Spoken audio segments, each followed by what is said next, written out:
Everyone, welcome to my channel ladder of success. तो आज इस वीडियो में मैं आप लोगों को बताने वाली हूँ टाइप्स ऑफ आईवी फ्लूइड्स। तो आईवी का फुल फॉर्म होता है इंट्रावेनस फ्लूइड्स, ठीक है। तो जो इंट्रावेनस फ्लूइड्स होते हैं ये किसके थ्रू दिए जाते हैं? वेन्स के थ्रू दिए जाते हैं। तो आज मैं आप लोगों को एक एक करके बताऊंगी कौन कौन से फ्लूइड्स हैं, उसका क्या डोज देना है, उसका यूज क्या है, कब नहीं देना है, सारी चीजें हम डिस्कस करेंगे। स्टार्ट करें वीडियो को? यस, स्टार्ट करते हैं। देखो, टाइप्स ऑफ फ्लूइड में हम सबसे पहले पढ़ेंगे एनएस यानी कि नॉर्मल सलाइन, फिर हम पढ़ेंगे डीएनएस, थर्ड हम पढ़ेंगे mannitol solution, fourth D5, D10, D25, ठीक है। उसके बाद हम पढ़ेंगे आइसोलाइन और लास्ट में हम पढ़ेंगे आरएल।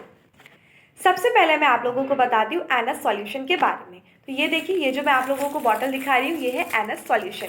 ये 500 ml की बॉटल है। ऐसी जो बॉटल होती है 500 ml की, ये 500 ml की आती है, 100 ml की आती है और 1000 ml की भी आती है। देखिए, ये मेरे पास है एनएस की बॉटल 500 ml की। तो सबसे पहले हम देख लेते हैं इसका फुल फॉर्म क्या है। एनएस का फुल फॉर्म होता है नॉर्मल सलाइन। इसके अंदर क्या पाया जाता है? अब देखते हैं कंपोजिशन, यानी कि इसके अंदर क्या पाया जाता है। तो 0.9% NaCl पाया जाता है। अब हम देखते हैं यूज़ कि हम इसका इस्तेमाल कैसे करते हैं, किसका? एनएस का। तो देखिए, सबसे पहले जो इसका इस्तेमाल है वो हम यूज़ करते हैं इसको डिहाइड्रेशन में, यानी कि जब पानी की कमी हो जाती है तब हम किसका इस्तेमाल करते हैं? एनएस का इस्तेमाल करते हैं। नेक्स्ट है वाउंड वॉशिंग, यानी कि जब किसी को कोई घाव हो जाता है या फिर चोट लग जाती है उसको हम वॉश करने में भी किसका यूज़ करते हैं? एनएस का यूज़ करते हैं, नॉर्मल सलाइन का। थर्ड है डाइल्यूटेशन ऑफ इंजेक्शन, यानी कि हम किसको यूज़ करते हैं? इंजेक्शन को मिलाने के लिए यूज़ करते हैं। इसका मतलब ये है कि जैसे कि मान लीजिए आपको कोई मेडिसिन मिलानी होती है ना, तो आप किसके थ्रू मिलाएंगे? आप एनएस में मिला देंगे। जैसे कि मान लीजिए कि आप लोगों को क्या मिलाना है?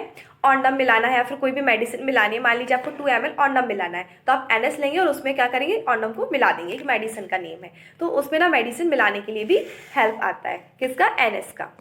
फोर्थ है मेंटेन वाटर बैलेंस, यानी कि पानी की कमी को दूर करने के लिए हम किसका इस्तेमाल करते हैं? एनएस का।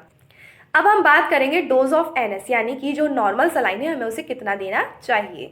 जो हमारा नॉर्मल सलाइन है यानी कि एनएस है, वो टोटली डिपेंड करता है पेशेंट की कंडीशन और डिजीज के ऊपर कि हमें कितना देना है उसको। तो देखिए, जो ये एनएस होता है किसको देना है, कब देना है, टोटली डिपेंड करता है डिजीज के ऊपर पेशेंट की, कि किस तरीके की उसको डिजीज है, कितनी गंभीर बीमारी है। और ये डिपेंड करता है एज के ऊपर कि अगर छोटा बच्चा उसे थोड़ा कम देंगे, अगर एडल्ट है तो कितना देना है। तो ये चीज़ एज के ऊपर भी डिपेंड करती है। तो जो नॉर्मल सलाइन है आपका, इसकी जो डोज होती है वो किसके ऊपर डिपेंड करती है? टोटली जो पेशेंट है उसकी कंडीशन के ऊपर और उसके डिजीज के ऊपर डिपेंड करती है। यानी कि जो 24 घंटा होता है उसमें आप कितना दे सकते हैं? 2000 से 3000 ml आप 24 घंटे के अंदर एनएस दे सकते हैं। मतलब मैक्सिमम आप कितना दे सकते हो एक दिन के अंदर? 24 घंटे के अंदर 2000 से 3000 ml। अब हम बात करेंगे कि हमें कौन से मरीज को नहीं देना है, ठीक है। तो जिसका बीपी बहुत ज़्यादा है उसको हमें नहीं देना है। समझ में आया? जिसका बीपी बहुत ज़्यादा है हमें उसे नहीं देना है। कार्डिक पेशेंट है यानी दिल की कोई बीमारी है, हमें उसे नहीं देना है, ठीक है। और किडनी फेल होने पे भी हमें नहीं देना अगर किडनी। अब हम ये देख लेते हैं कौन कौन से मरीज को हमें नॉर्मल सलाइन नहीं देना है। तो सबसे पहले जिसका बीपी हाई हो यानी कि हाइपरटेंशन हो उसे हमें नहीं देना है, ठीक है। कार्डिक पेशेंट हो यानी कि दिल का मरीज हो, जिसे जो हार्ट है उससे रिलेटेड डिजीज हो, तो हमें उसे नहीं देना है। अगर किसी किडनी फेल हो चुकी है, किडनी खराब हो चुकी, तो हमें उसे नहीं देना है। तो आपको आ गया समझ में कि नहीं देना है, किन किन को नहीं देना है। अब ये देखिए कि जो नॉर्मल सलाइन होता है ना, वो नॉर्मली ना पानी की तरह होता है कि पानी है और उसमें नमक है, यानी नमक वाला जो पानी है वो नॉर्मल सलाइन है। और अगर कोई भी पेशेंट है जिसका बीपी लो है तो आप उसे एनएस दे दीजिए, तो इससे क्या होगा? उसका बीपी मेंटेन हो जाएगा। लेकिन सपोज करो किसी का जो बीपी है वो ऑलरेडी बहुत हाई है, एकदम बहुत हाइपर है, तो जो एनएस होता है उसमें तो नमक वाला पानी का सॉल्यूशन है, और जैसे ही NaCl उसकी बॉडी में जाएगा तो ऑलरेडी उसका बीपी है ज़्यादा है, और जैसे ही आप उसको बॉटल चढ़ाओगे एनएस की तो उसका बीपी और हाई हो जाएगा। तो प्रॉब्लम हो जाएगी ना, है ना, प्रॉब्लम हो जाएगी।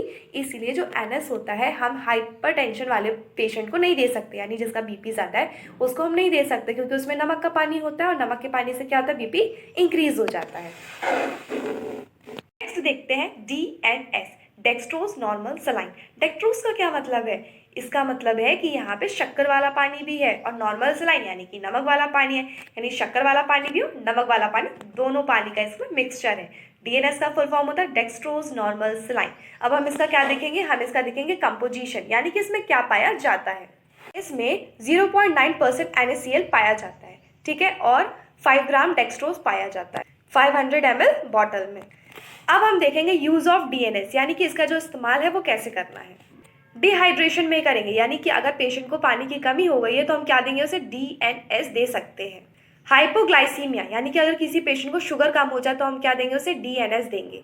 हाइपर नहीं, हाइपोग्लाइसीमिया, हाइपर नहीं बोल रही हूँ, हाइपोग्लाइसीमिया। हाइपोग्लाइसीमिया का मतलब होता है हाइपो मतलब कम और ग्लाइसीमिया मतलब शुगर, यानी कि अगर किसी पेशेंट में शुगर कम हो गई है तो हम उसे डीएनएस दे सकते हैं।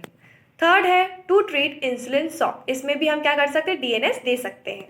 हम एक्सीडेंटल कंडीशन में भी क्या दे सकते हैं, डीएनएस दे सकते हैं। डायरिया पे भी हम दे सकते हैं, डायरिया मतलब दस्त लगने पर हम दे सकते हैं। अब नेक्स्ट हम बात कर लेते हैं डीएनएस का जो क्वांटिटी है, यानी कि जो डोज है कि कितना डोज आपको देना है, कितना देना है, आप कितना डीएनएस दे सकते हो। डोज ऑफ डीएनएस, तो it is totally depend on patient condition and disease, कि कैसी उसकी कंडीशन है पेशेंट की, कैसी उसकी हालत है और उसकी क्या बीमारी है, उसके ऊपर निर्भर करता है। 24 घंटे में 2500 से 3000 ml आप दे सकते हो डीएनएस एक पेशेंट को, ठीक है। मतलब मैक्सिमम टू मैक्सिमम, मतलब ज़्यादा से ज़्यादा आप कितना दे सकते हो, 24 घंटे में 2500 से 3000 ml तक दे सकते हैं, ठीक है। अब हम ये भी जान लेते हैं कि किसे हमें नहीं देना है। हमें नहीं देना जिसका बीपी बहुत बहुत बहुत ज़्यादा हो या फिर शुगर बहुत ज़्यादा, उसको हमें नहीं देना है।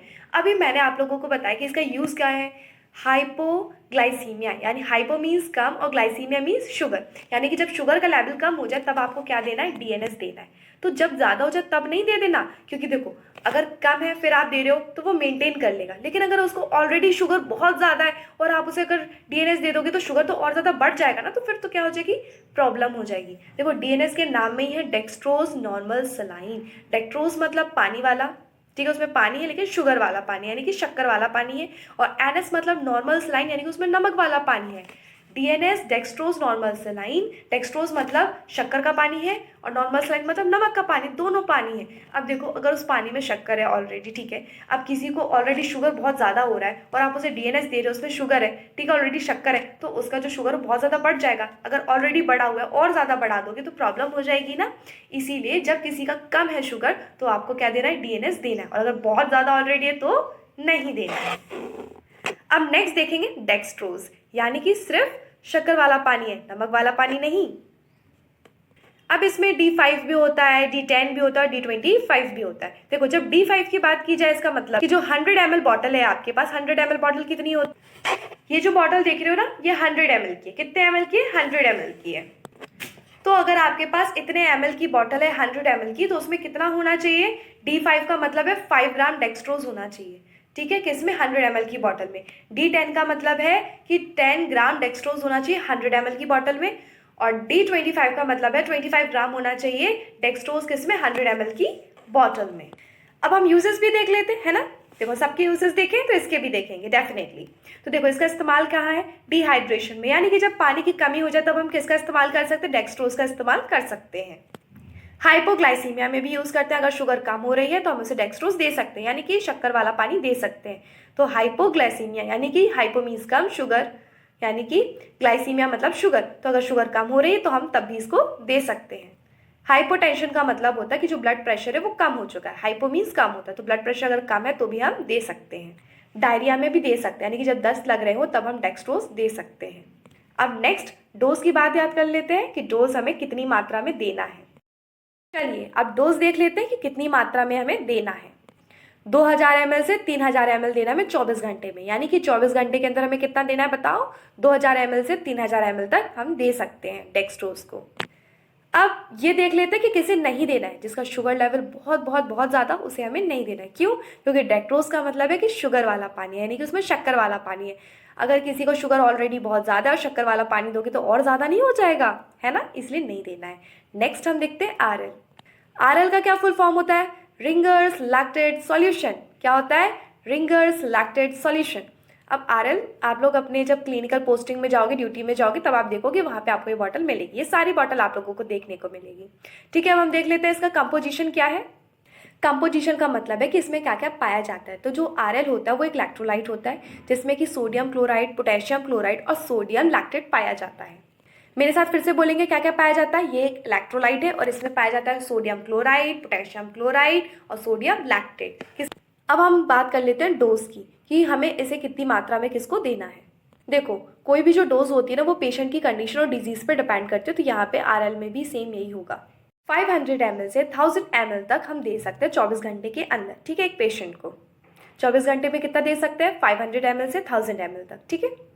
अब हम आरएल के क्या देख लेते हैं, यूजेस देख लेते हैं कि हमें उसे इस्तेमाल कैसे करना है, कब कब करना है। ठीक है, तो पहला है डिहाइड्रेशन, यानी कि अगर पानी की कमी हो जाए तो हम आरएल का इस्तेमाल कर सकते हैं। अगर इलेक्ट्रोलाइट इम्बैलेंस हो जाए तब भी हम इसका इस्तेमाल कर सकते हैं, यानी कि इलेक्ट्रोलाइट अगर इम्बैलेंस हो जाते तो भी हम इसका यूज़ कर सकते हैं। इलेक्ट्रोलाइट की कमी होने पर इसका यूज़ कर सकते हैं। ठीक है, इलेक्ट्रोलाइट इम्बैलेंस का मतलब होता है अगर इलेक्ट्रोलाइट की कमी है तो आप इसका यूज़ कर सकते हो आरएल का। ठीक है, सर्जरी में भी दिया जाता है ड्यूरिंग द सर्जरी, यानी कि सर्जरी के बाद भी आप इसको देते हो। ठीक है, जैसे कि किसी की पेशेंट की सर्जरी हो गई, ठीक है, उसके बाद वो वापस आएगा वार्ड में, ठीक है, ओटी जाएगा, अपनी सर्जरी कराएगा, वहाँ से आएगा वार्ड में आएगा, तो अब भी आप इसको आरएल दे सकते हो, यानी सर्जरी के बाद भी दिया जाता है। बर्निंग कंडीशन में देता है, अगर कोई पेशेंट जल गया है तब हम उसे देते हैं। क्यों देते हैं, देखो जब कोई इंसान जल जाता है ना, कोई पेशेंट, तो क्या होता है कि उसमें इलेक्ट्रोलाइट की कमी हो जाती है, तो इलेक्ट्रोलाइट को बैलेंस करने के लिए हम क्या देते हैं, आरएल देते हैं। तो जब कोई बर्निंग कंडीशन में, यानी कि कोई जला हुआ पेशेंट है, तब भी हम इसको देते हैं। न्यूट्रिशनल डिफिशिएंसी, अगर किसी को न्यूट्रिशन की कमी है तब भी हम आरएल देते हैं। हाइपोटेंशन, यानी कि अगर ब्लड प्रेशर कम है, ठीक है, तब हम किसको देंगे, आरएल को हम तब भी दे सकते हैं। It is suitable for diabetic patient, यानी कि जो डायबिटिक पेशेंट है उनके लिए काफ़ी सूटेबल है, उनको भी दे सकते हैं। नेक्स्ट देखते हैं मैनिटोल सॉल्यूशन। तो जो मैनिटोल सॉल्यूशन होता है डायूरेटिक सॉल्यूशन होता है, that means it increase the urine output. इससे जो यूरिन आउटपुट होगा वो इंक्रीज हो जाएगा। क्यों, क्योंकि जो मैनिटोल सॉल्यूशन है वो कैसा सॉल्यूशन है, डायूरेटिक सॉल्यूशन है। लर्न करो इसको अभी क्लास में कि डायूरेटिक सॉल्यूशन। डायूरेटिक सॉल्यूशन का मतलब होता है जो इंक्रीज कर दे यूरिन का आउटपुट, यानी कि जो वॉल्यूम है इंक्रीज कर दे यूरिन का, ये होता है डायूरेटिक सॉल्यूशन। अगर आपसे कोई पूछे डायूरेटिक सॉल्यूशन कौन है, तो आप बोलोगे मैनिटोल सॉल्यूशन जो होता है वो डायूरेटिक सॉल्यूशन होता है, क्योंकि ये यूरिन का वॉल्यूम इंक्रीज कर देता है। अब हम इसका कंपोजिशन देख लेते हैं। कंपोजिशन मतलब होता है इसमें क्या पाया जाता है। ठीक है, तो हम देखें क्या क्या पाया जाता है। यस, रेडी है। देखो, अगर आपके पास 100 ml बॉटल है तो उसमें 20 ml क्या पाया जाएगा, मैनिटोल पाया जाएगा। 100 ml की बॉटल में 20 ml क्या पाया जाएगा, मैनिटोल पाया जाएगा। अब हम देखेंगे यूज ऑफ मैनिटोल, यानी कि इसका इस्तेमाल कैसे करना है हमें मैनिटोल का। इंक्रीज यूरिनेशन, अगर आपको यूरिन जो है वॉल्यूम उसका इंक्रीज करना है तो हम किसका यूज़ करेंगे, मैनिटोल का यूज़ करेंगे, यानी कि यूरिन की मात्रा बढ़ाने में इसका इस्तेमाल करते हैं, इसका उपयोग करते हैं। एक्यूट है एक्यूट रीनल फेलियर, इसमें भी इस्तेमाल करते हैं। ठीक है, थर्ड है सेरिब्रल एडिमा, हार्ट डिसऑर्डर, और लास्ट है स्किन डिसऑर्डर। ठीक है, स्किन का डिसऑर्डर है तब भी हम किसको यूज़ करते हैं, मैनिटोल को यूज़ करते हैं। मेनली याद रखना है कि क्या है, डायूरेटिक सॉल्यूशन है।